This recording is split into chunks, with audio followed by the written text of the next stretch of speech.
경제 소식을 빠르고 친절하게 전달해 드립니다. 오늘 굿모닝 경제는 주원 현대경제연구원 실장과 함께하겠습니다. 어서 오십시오. 어서 오세요. 네, 화물연대 파업이 오늘로 일주일째가 됐습니다. 정부가 2004년에 화물 자동차법 도입을 한 이후에 처음으로 업무 개시 명령도 발동을 했는데요. 네. 물류 차질 때문에 지금 그 피해가 산업계 전반으로 확산하는 그 상황을 고려한 결정이겠죠? 아무래도 지금 뭐 경제 상황도 이제 상당히 좀 안 좋아지는 그런 분위기고 특히 네. 이제 인플레이션 때문에 경제 전체 어떤 비용 자체가 많이 높아졌거든요. 그러니까 여기에 물류망까지 고장이 되면 국내 물가 불안도 우려가 되고요. 네. 그리고 경제 자체가 안 돌아간다는 문제. 우리는 특히 이제 막 서비스업 중심이 아니라 이제 제조업 중심이거든요. 제조업은 단계마다 이 물류망이 제대로 작동해야 돌아가는 시스템이기 때문에 그런 부분에서 상당히 좀 우려가 되는 그런 모습입니다. 네. 이 중에서도 지금 시멘트업을 첫 업무 개시 명령 대상으로 정했는데 이 분야로 이제 정한 이유가 있을까요?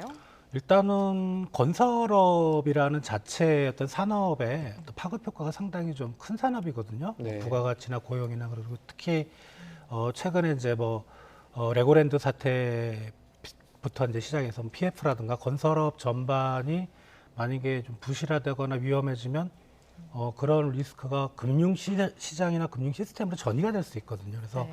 건설업이 만약에 이제 시멘트가 공급이 안 돼서 공사 기간이 늘어진다든가 이러면은 비용 자체가 또 올라가는 거거든요. 네. 그래서 건설업을 상당히 좀 주의 깊게 보고 있어서 이쪽에서 이제 어떤 위험한 신호가 나타나지 않도록 정부가 이번에 이제 시멘트부터 이제 업무 개시 명령을 한 것 같습니다. 예, 방금 공사 기간 말씀해 주셨는데 보통 공기라고 하잖아요. 네. 공기가 길어지면 하루 이틀 요 정도 수준에도 매우 큰 그 손실이 발생을 하죠. 왜냐하면 시멘트를 타설해야 되는데 타설하고 또 이제 양생하는 기간도 있고 네. 타설 자체가 안 되면 그 뒤에 공기가 이어지기가 어렵거든요. 그래서 네. 시멘트 공급이 하루 이틀 지연되는 게 공사 기간을 하루 이틀 지연시키는 게 아니고 네. 더 파급되는 영향이 크다고 보시면 될 것 같습니다. 네.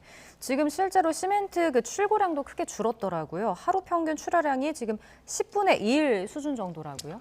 지금 시멘트협회에서는 한 하루에 2만 톤 정도, 이게 성수기 때는 20만 톤 하루에 나갔었거든요. 그래서 네.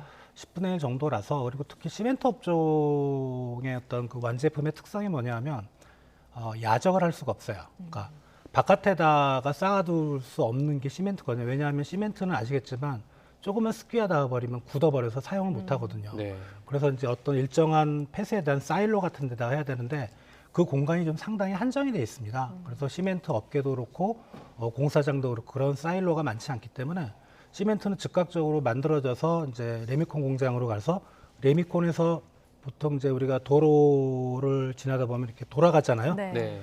돌리면서 바로 이제 그 공사 현장으로 가서 바로 타설해야 되는 좀 뭐랄까 가운데 이렇게 쌓아둘 수 있는 그런 여지가 없는 산업이라서 네. 이제 그런 부분이 좀 우려가 됩니다. 그럼 시멘트 같은 경우에는 운송을 할 때 네. 그 처음에 그 시멘트를 받아서 그 타설하는 현장까지 가기 그 중간 과정에서 한 번도 멈추지 않고 계속 돌아가야 됩니다. 거의 멈추지 말아야 되고요. 그리고 네. 시멘트 공장에서 레미콘 업체로 갈 때는 보셨을지 모르겠는데 잠수함의 이 머리 부분 없는 이런 폐쇄된 그런 트레일러로 가거든요. 그러니까 건 시멘트라 그래요. 네. 그게 이제 레미콘 공장으로 가서 거기서 이제 다른 물이라든가 다른 모래라든가 섞어서 거기서 이제 만들고 바로 이제 레미콘 작은 트럭에 돌아가는 트럭에 실어서 타설 현장으로 바로 가야 됩니다. 네. 그렇군요.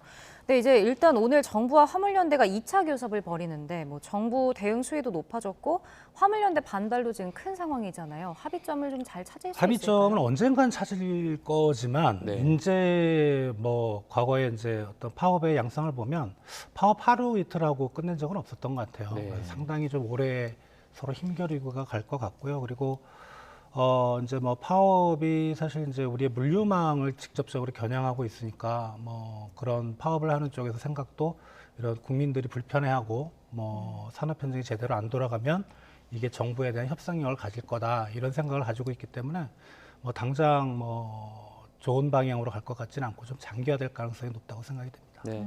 이제 전체적인 유통망에 좀 문제가 생기고 있는 것 같습니다. 휘발유 같은 경우에도 지금 공급이 문제인데요. 일부 주유소에서는 지금 휘발유 재고 부족 현상도 나타나고 있죠. 어쩔 수 없는 상황인 것 같아요. 이게 뭐 화물연대 쪽에서의 어떤 경유나 휘발유 운송하는 그쪽도 파업을 벌이고 있어서. 네. 근데 이제 제 생각에는 경유는 좀 상황이 나은 게 화물연대가 파업을 해서 그런 게 아닌가. 예, 아무튼 화물차는 경유를 많이 쓰니까. 네. 근데 휘발유 쪽은 아직 뭐 제가 사는 주변엔 그런 게 없지만 서울 도심 쪽은 꽤 발생을 하는 것 같아요. 휘발유 네. 재고가. 그래서 이제 그런 부족이 이제 최근에 뭐라 그럴까, 지하철이라든가 이런 것까지 같이 묶여버리면, 그죠? 예. 뭐 지하철을 탈 수도 없는데 차를 가지고 갈 수 없다. 네. 그러면 사람들이 이동할 수 있는 수단이 버스밖에 없는 거죠. 네. 근데 버스도 또 휘발유나 경유를 안 쓰고 이제 CNG를 쓰긴 하지만은 버스 쪽에 사람이 몰린다고 해서 그 어떤 교통난이 쉽게 해소될 것 같지도 않고, 그래서 상당히 이게 파업이 겹치는 게 지금 문제인 것 같아요. 교통망 쪽에서. 그래서 그런 부분이 상당히 좀 우려가 됩니다. 네. 네. 교통망에서 이제 파업이 겹치는 게 문제라고 말씀해 주셨는데 조금 전에 저희도 현장을 연결했는데 지하철은 오늘 아침부터 이제 파업이 시작됐고 철도도 이제 파업이 예고돼 있습니다. 이게 노조가 지금 파업에 나선 이유가 뭔가요? 우리가 이제 좀 근본적으로 생각을 해봐야 되는데, 인플레이션이었잖아요, 계속. 그러면은, 뭐, 화물연대도 그렇고, 그 다음에 이 철도공사라든가, 그 다음에 지하철공사도 그렇고, 비용이 엄청 커집니다. 네. 단기간에 이제 적자가 발생하는데, 그 적자 요인을, 줄이려면, 네. 매출 가격에, 그러니까 자기네들 서비스 트럭을 운송하는 그 가격이라든가 아니면은 지하철 요금이라든가 그다음에 철도 요금을 올려야 되는데 그게 사실 정부가 어떤 식으로든지 좀 약간 억누르는 측면이 있고요. 공공요금이라서 그게 못 네. 올라가면은 적자 요인이 이제 발생할 수밖에 없고, 적자 요인을 그런 이제 공기업 쪽에서는 어떻게 하냐면 뭐 인력을 감축한다든가 그냥 그 운송하는 사업자들의 부담으로 넘긴다든가 이럴 수밖에 없는 상황이거든요. 그래서 이런 인플레이션 압력이 이런 서비스 쪽으로 넘어가는 그런 과정 속에서 이제 뭐 근로자들도 힘들고 기업들도 힘들다 보니까 이제 이런 모습들이 나타나는 걸로 생각이 됩니다. 네. 일단 전 세계적으로 기준금리는 계속해서 올라가고 있습니다. 인상폭은 좀 조정이 되는 것 같지만 기준금리는 계속해서 올라가고 있는데 은행권의 가계대출 그리고 주택담보대출 금리에 신용대출 금리까지 모두 10여 년 만에 최고 수준을 달성했다고요. 어쩔 수 없는 상황이고요. 뭐 가계대출만은 문제가 있는 게 아니고 기업대출도 그렇고. 네. 근데 문제는 금리가 조금은 더 올라갈 것 같죠. 왜냐하면 이제 12월에 미국의 FOMC가 한 번 남아 있고요. 네. 네. 거기서 뭐 한 0.5 정도는 올릴 거라고 또 보고 있고, 최근에 이제 연준 관련된 인사들이 좀 더 올라가야 되는 게 아닌가, 한 5% 내외 정도를 또 언급을 하고 있어서 네. 그렇다면 우리도 이제 금리가 올라갈 가능성이 있고, 그래서 지금 보시는 가계대출 금리나 뭐 신용대출 금리가 최고치는 아닐 걸로 생각이 됩니다. 그거보다는 좀 더 올라가게 되고, 아무래도 가계 빚이 많은 이제 가계들은 좀 더 부담을 내년에는 좀 생각을 하셔야 될 걸로 생각이 됩니다. 네. 지금 뭐 우리도 금리 인상이 내년에도 좀 이어질 거다라고 얘기해 주셨는데 사실 지금 가계부채가 이미 1,800조를 넘었잖아요. 이에 대해서 좀 대책도 필요해 보이는데요. 근데 민간 쪽에서의 어떤 가계부채가 늘었다는 거를 정부가 어떻게 할 수는 없죠. 다만 이제 뭐 최근 정부도 정책을 내놓고 있긴 하지만 좀 취약계층에 대해서는 좀 금리가 낮은 상품을 확대 보급하는 이제 그 정도일 것 같고요. 네. 가계부채의 어떤 이자 상환 부담이 제가 생각하기엔 감내할 수 있는 수준을 넘어간 것 같아요. 네. 상당히 좀 우려되는 상황이라서 내년 언제쯤에는 우리도 이제 기준금리를 좀 동결을 하고 조금은 경제 상황을 봐서 좀 내려야 되는, 왜냐하면 우리가 이자를 낼 때 뭐 금리 수준이 높으면은 자기의 소득이 있어야 이자를 낼 수 있잖아요. 근데 내년 경제 상황을 보면 상당히 안 좋습니다. 그 말은 이제 가계 소득이 상당히 위축되고 이자를 낼 돈이 없어서 디폴트에 빠지는 가계가 많아질 가능성이 있거든요. 네. 그런 부분을 정부도 내년에는 경제정책을 운영할 때 통화정책 쪽에서 그런 부분을 좀 생각을 해봐야 될 거로 생각이 듭니다. 가계부채가 1,800조, 뭐 듣기만 하면 정말 크다는 건 알겠지만 이게 어느 정도 수준인지는 사실 가늠이 잘 안 되거든요. 그러면 가계부채가 어느 정도로 떨어져야지 좀 안정적이다 이렇게 말할 수 있습니까? 우리 이제 가계부채가 작년 기준으로 GDP의 100%입니다. 100%가 넘어 있습니다. 네. 근데 이제 국가의 어떤 산업 구조나 국가 자체의 경제 발전 정도의 차이는 있지만 선진국들은 한 60에서 70%거든요. 네. 그렇게 생각하시면은 지금 가계부채의 규모는 좀 과도하게 많은 편이고 그게 좀 축소될 여진이 있는데 이거를 이제 너무 강하고 빠르게 축소하려고 하면 상당히 문제가 발생을 하는 거죠. 네. 그래서 정부가 그런 부분도 좀 생각을 해야 될 것 그 같습니다. 어떤 문제가 좀 생길 수 있습니까, 그러면?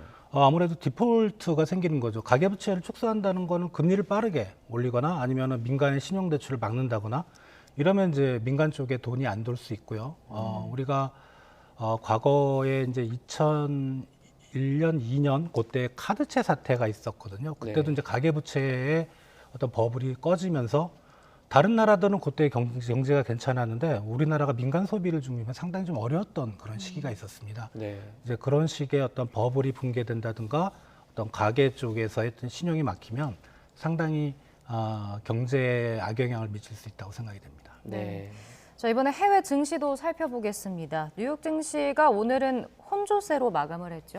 예, 뭐 다우존스는 좀 오른 것 같은데 이제 나스닥이라든가 S&P는 좀 떨어졌는데요. 전반적인 분위기는 상당히 좀 불확실성이 높아진 것 같습니다. 딴 네. 것보다 지금 중국의 뭐랄까 도시 봉쇄 그리고 최근에 뭐 뉴스에 나오지만 중국 국민들이 좀 반정부 시위도 하는 것 같고요. 네.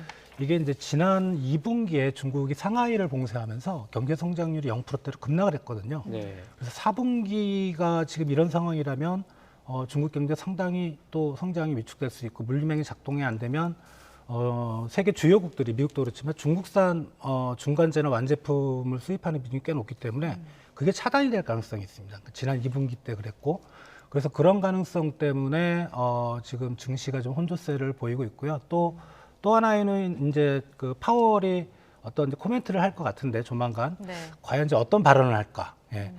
금리를 이제 그만 올리겠다는 발언을 하면 좋은데 최근에 또 분위기를 보면 그럴 것 같지는 않고요. 조금 더 올린다는 쪽에 무게중심이 있어서 이제 그런 부분이 증시에서 좀 뭐랄까 숨죽이고 가만히 좀 지켜보는 그런 상황인 것 같습니다.